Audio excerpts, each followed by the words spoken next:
सन 1978 में लाहौर में पेश आने वाले मारूफ अदाकारा शबनम के अफसोसनाक रेप केस की बाज़गश्त 4 दहाइयाँ गुजर जाने के बाद भी सुनाई देती है। याद रहे कि इस शर्मनाक वारदात के बाद शबनम ने पाकिस्तान छोड़ दिया था। ये जनरल ज़िया उल हक के सख्त मार्शल लॉ का दौर था, जब 12 और 13 मई सन 1978 के दरमियानी शब लाहौर के इलाके गुलबाग में रहाइश पजीर अपने दौर के लेजेंडरी अदाकारा शबनम के घर एक डकैती की वारदात हुई, जिसके दौरान अदाकारा को कई लोगों ने बारी बारी रेप किया। लेकिन ये कोई आम डकैती नहीं थी और ना ही डकैती करने वाले कोई आम लोग थे। डकैतों का गैंग गवर्नमेंट कॉलेज लाहौर से फारिगुल तहसील था और सियासी घरानों से ताल्लुक़ रखता था। अदाकारा शबनम और इनके शौहर रॉबिन घोष दोनों बंगाली थे। ताहम सकूत ढाका के बाद जब मशरकी पाकिस्तान अलग हुआ तो इन दोनों ने बांग्लादेश वापस जाने की बजाय पाकिस्तान में ही रहने का फैसला किया।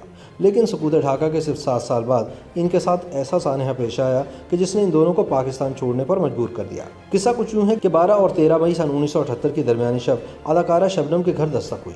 जब इनके शौहर रॉबिन घोष ने दरवाज़ा खोला तो फारूक बंदयाल, वसीम याकूब भट्ट और सरदार खान किच्ची अपने दीगर साथियों के हमरा घर में दाखिल हो गए। इन आला तालीम याफ्ता और सियासी असर रसूख के हामिल डकैतों का सरगना फारूक बंदयाल था, जो कि बंदयाल ट्रांसपोर्ट का मालिक है और इसका ताल्लुक खुशाब से है। सन 2018 के वक्त में इसका नाम उस वक्त दोबारा सामने आया जब इसने पाकिस्तान तहरीक इंसाफ में शमूलियत इख्तियार की। ताहम शबनम रेप केस में मुलव्विस होने के बायस शदीद अवामी रद्द-ए-अमल के बाद इमरान खान ने अपने फैसले पर नज़रसानी करते हुए इसे पार्टी से बेदखल कर दिया और इसे दिया गया इंतखाबी टिकट भी वापस ले लिया था।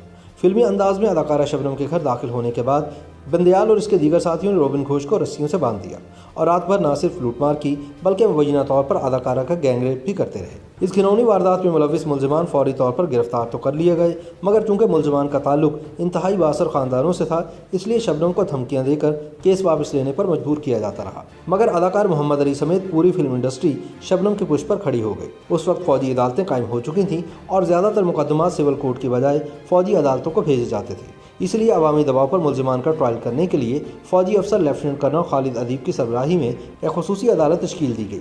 बिलअमूम फ़ौजी अदालत में हुकूमत के नामजद करदा प्रोसिक्यूटर ही मुकदमा लड़ते थे, मगर फिल्मी सितारों का ख्याल था कि इस केस में किसी काबिल वकील की खिदमात हासिल की जाएँ ताकि मुलजिमान कानून की गिरफ्त से न बच पाए। अदाकार नदीम और मोहम्मद अली से मुशावरत के बाद शबनम और रॉबिन घोष ने मारूफ कानूनदान एहसम ज़फ़र को वकील करने का फैसला किया। शायद एहसम ज़फ़र के इंतखाब की एक वजह यह भी थी कि वह मारूफ गुलकारा मलिका पुखराज के दामाद और गुलकारा ताहिरा सैयद के बहनोई भी थे और उम्मीद की जा रही थी कि फ़नकार घराने से वाबस्तगी के बायस इनके लिए यह केस खास अहमियत का हामिल होगा। एहसम ज़फ़र अपनी किताब मेरे मशहूर मुकदमे में इस वाक़े की तफसील बयान करते हुए लिखते हैं कि मैंने वकील बनने के बाद मुलाकात के दौरान शबनम की तरफ देखा तो इनकी आंखों में आंसू नुमाए थे।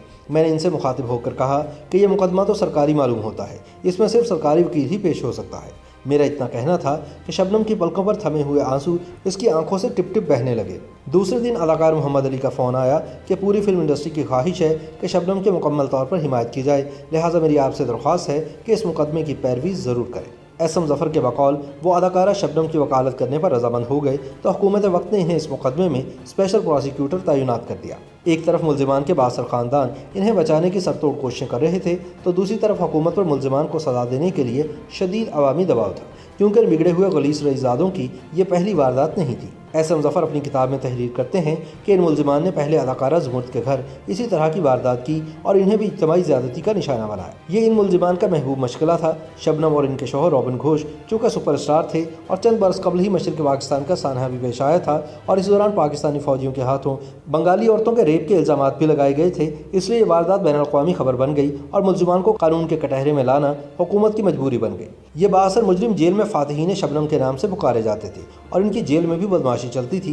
इन दिनों जेल में सीनियर सहाफ़ी ख़ावर नईम हाशमी भी ज़िया उल हक पर तनकीद की पादाश में कैद थे। एक दफ़ा ख़ावर नईम हाशमी को मौका मिला तो इन्होंने मुलजिमान से पूछा कि तुमने एक नामवर एक्टर से इज्तिमाई ज़्यादती क्यों की, और ये कि तुमने ये सब शबनम के शौहर और इनके कमसिन बेटे रोनी को जंजीरों से बांधने के बाद इनके सामने ही क्यों किया। जवाब में फारूक बंदयाल और उसके साथियों ने दावा किया कि वो शबनम के घर एक अरसे से जा रहे थे और हर शाम वहाँ जुआ होता था, जो अक्सर फजर की अजानों तक जारी रहता।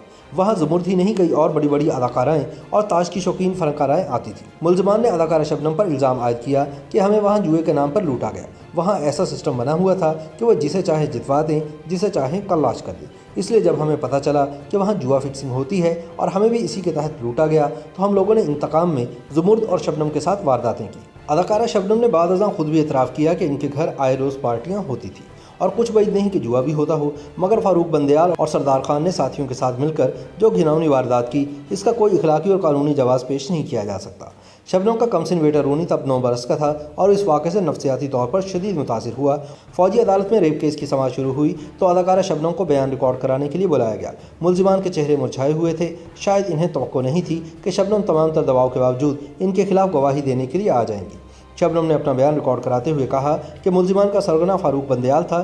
तफसील बयान करते हुए शबनम बार बार आबदीदा हो जाती। जज ने शबनम से पूछा कि क्या आप अदालत में मौजूद इन मुल्जिमान को शनाख्त कर सकती हैं। शबनम ने बड़ी हिम्मत का मुजाहरा करते हुए कहा कि जी हाँ, कि मैंने इन सबको पहचान लिया है, मैं इन्हें क्यों नहीं पहचानूंगी। इन्होंने मेरा सब कुछ लूट लिया है, मेरी इज्जत, मेरा सुकून और इत्मीनान तबाह करके रख दिया है। फौजी अदालत ने समाअत मुकम्मल करने के बाद 5 मुल्जिमान को सजाए मौत सुना दी, जबकि एक मुल्जिम को 10 साल कैद बामुशक्कत सुनाई गई और एक मुल्जिम को रिहा कर दिया गया। सज़ा सुनाए जाने के बाद मुल्जिमान की जानिब से शबनम पर दबाव डालकर माफ़ी दिलवाने की कोशिशें शुरू हो गई। फिर वो वक्त आया कि अदाकारा शबनम अपनी जान बचाने के लिए इन बाअसर मुल्जिमान को माफ़ करने पर रजामंद हो गई। कहा जाता है कि शबनम अपने साथ इज्तिमाई ज़्यादती करने वालों को सज़ा दिलवाने के लिए पुरअज़्म थी, लेकिन सफ़ाक मुजरिमों ने ऐसी चाल चली कि शबनम को मजबूरन हार मानना पड़ गई।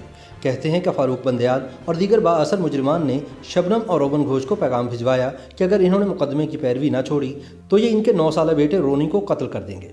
ममता की मारी शबनम का सब कुछ पहले ही लूट चुका था। अपने इकलौते बेटे की ज़िंदगी की खातिर शबनम ने अपना मामला अल्लाह पर छोड़ते हुए कानूनी कार्रवाई से दस्तबरदारी इख्तियार कर ली। यही वजह है कि सज़ा सुनाए जाने के बाद जब मुजरिमान ने सदर ज़ियाउल हक से रहम की अपील की तो शबनम और रोबन घोष ने मुसलसल खामोशी इख्तियार किए रखी, क्योंकि बदकिस्मत जोड़ा इन सफाक मुजरिमों से अपने बेटे को हर सूरत बचाना चाहता था।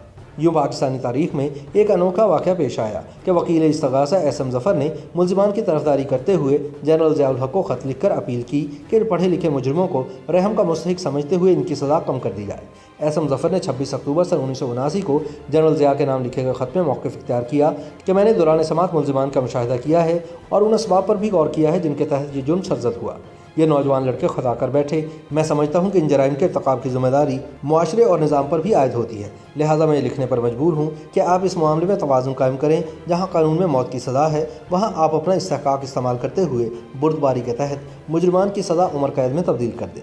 यह अमल इस्लाम के एहसान के फ़लसफ़े के ऐन मुताबिक होगा। एक वकील जो अपने मुवक्किल से फ़ीस वसूल करता है उसकी तरफ से फ़रीक़ मुखालिफ की वकालत पेशा वाराना बददयानती कहलाती है या नहीं, इस हवाले से कानूनी माहिरीन ही राय दे सकते हैं। ताहम एसएम ज़फ़र भयानक जुर्म के मुर्तकिब अफराद के लिए रहम की अपील करते वक्त ये भूल गए कि इस्लाम मुजरिमों के लिए एहसान नहीं बल्कि इंसाफ और अदल का तकाजा करता है। बहरहाल जनरल ज़िया, जिन्होंने साबिक़ वज़ीर-ए-आज़म ज़ुल्फ़िकार अली भुट्टो की सज़ाए मौत से मुताल्लिक़ रहम की अपील यक जुम्बिश कलम ये कहकर मुस्तरद कर दी थी कि इस्लाम मुसावात का कायल है और वह निज़ाम अदल की राह में हायल नहीं होंगे, लेकिन इन्होंने फारूक बंदयाल और इनके साथियों की मौत की सज़ाएँ उम्र कैद में तब्दील कर दी और फिर कुछ अरसे जेल में रहने के बाद ये तमाम लोग रिहा हो गए। मुल्जिमान की जानिब से रिहाई के बाद एक और प्रोपेगेंडा ये किया गया कि इन्हें गैंग रेप के जुर्म में सज़ा नहीं हुई बल्कि डकैती के इल्ज़ाम में मुजरिम करार दिया गया। मगर हकीकत ये है कि निज़ाम अदल और निज़ाम हुकूमत ने मिलकर इन बाअसर मुल्जिमान की पर्दापोशी करने की कोशिश की, वरना ताज़ीरात पाकिस्तान में डकैती की ज़्यादा से ज़्यादा सज़ा उम्र कैद है। अगर इन लोगों ने महज लूटमार की होती तो इन्हें हरगिज़ सज़ाए मौत न दी जाती। अगरचे एसएम ज़फ़र अपनी किताब में वाक़यात बयान करते हुए गैंग रेप वाली कहानी छुपा गए, मगर इनके एक पैराग्राफ से ये तासुर ज़रूर मिलता है कि फ़ारूक बंदयाल और इनके साथियों का असल जुर्म इज्तिमाई ज़्यादती ही था। वो अपनी किताब मेरे मशहूर मुकदमे में लिखते हैं कि जना बिल जबर के मुकदमात की तहकीक से यह नतीजा बरामद हुआ है कि मुस्तगीसा ज़हनी तौर पर यह समझती है कि जो कुछ हो गया है सो हो गया है, इसकी तलाफ़ी मुजरिम को सज़ा दिलाने से तो ना हो सकेगी, अलबत्ता इससे मज़ीद सुख की ज़रूर होगी। चुनांचे अक्सर ख़वातीन यही बात सोच कर सिरे से मुकदमा ही दर्ज नहीं करवाती। दरअसल ये बात एसएम ज़फ़र ने अदाकारा शबनम के फ़ौजी अदालत में बयान रिकॉर्ड करवाने के तनाजुर में लिखी है। बाद अज़ां जब मुल्जिमान रिहा हो गए तो शबनम ने बांग्लादेश जाने की कोशिश की जहाँ इनके वालिदैन मुक़ीम थे, मगर ज़ियाउल हक सरकार ने यह सोचकर जाने की इजाज़त न दी कि कहीं वहाँ जाकर वो अपनी खामोशी न तोड़ दें और पाकिस्तान की बदनामी का बाइस न बने। याद रहे कि इस दौरान फ़ारूक बंदयाल के मामू फ़तेह खान बंदयाल वफाकी सेक्रेटरी दाखिला बन चुके थे। चुनांचे बांग्लादेश जाने के लिए अगले कई बरस वज़ारत दाखिला से NOC लेने के लिए शबनम मारी मारी फिरती रही। आखिरकार इन्होंने दरख्वास्त की कि इनके वालिद शदीद बीमार हैं और वो इनकी अयादत के लिए बांग्लादेश जाना चाहती हैं। तब कहीं जाकर इन्हें बांग्लादेश जाने की इजाज़त मिली, लेकिन जब वो बांग्लादेश गईं तो फिर वहीं की होकर रह गईं और फिल्मी दुनिया से मुकम्मल किनाराकशी इख्तियार कर ली। ताहम अपने शौहर रोबन घोष की वफ़ात के बाद गुज़िश्ता साल शबनम मुख्तसर दौरे पर पाकिस्तान आईं और फिर वापस चली गईं।